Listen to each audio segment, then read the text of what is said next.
Microchips. What microchips? See, we perceive microchips as these rice-size chips that go under the skin, and they do exist, and they are being used. I was talking in Sweden last year, and a guy came to the talk. Why he came to the talk, I don't know. And he said to me afterwards, "I've been chipped." I thought, "You've what?" And they're chipping people in Sweden, and they're having parties to celebrate the fact that somebody new's been chipped. This is the madness of it. And I said to the guy, "What are you coming to a talk of mine for? If you're going to be chipped?" Anyway, where I'm going with this is that's one level of it. The real control, chipping control, is actually nanotechnology.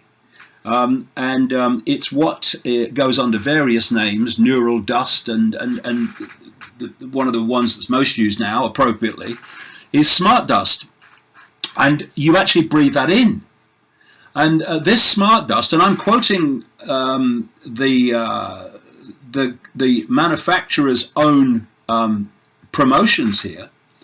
This Smartdust in the body has the ability to communicate to all other smart devices and smart technology and smart chips, to the point where the lift can open and you walk in going to work, and the lift will read your chip and know who you are, your nano chips, and know who you are, and will open the lift at the right floor.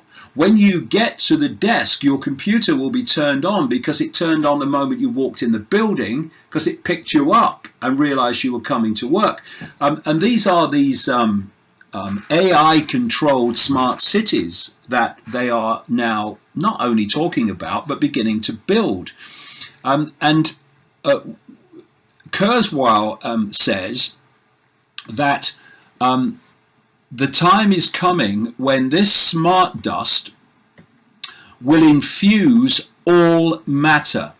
It will infuse all the natural world. It will be everywhere. It will infuse the trees, plants, the soil, everything. And so you then ask, well, how on earth are they going to do that? Well, the only way they can do that is from the sky. And that's what is coming down in chemtrails, among many other things. Nanotechnology. And this stuff's being found by researchers now in the so-called natural environment. So, you see, this is the thing.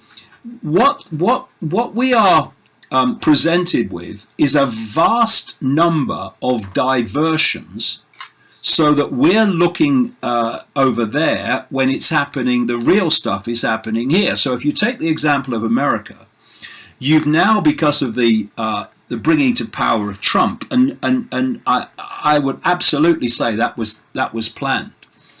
You've got this polarity between pro and anti-Trumps, and that's the focus. You've got the so-called progressive mentality, if only it was, opposing Trump, and you've got the Trump supporters opposing them, and that's the focus. What's Trump doing? What's he tweeted? And then over on the other side of America, in Silicon Valley, or through Silicon Valley, controlled from the Pentagon and other places, is this this technologically controlled AI reality unfolding by the day, largely, compared with what's Trump tweeted today, largely ignored and under the radar. And that's what I'm trying to put right.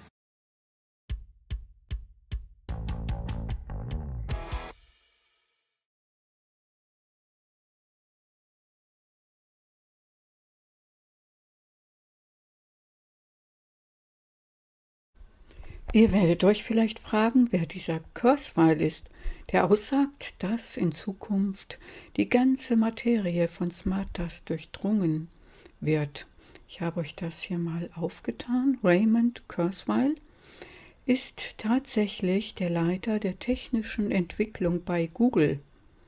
Also denke ich mal, da steckt schon was dahinter. Lest euch das durch, informiert euch, dann wisst ihr, was uns in Zukunft blüht.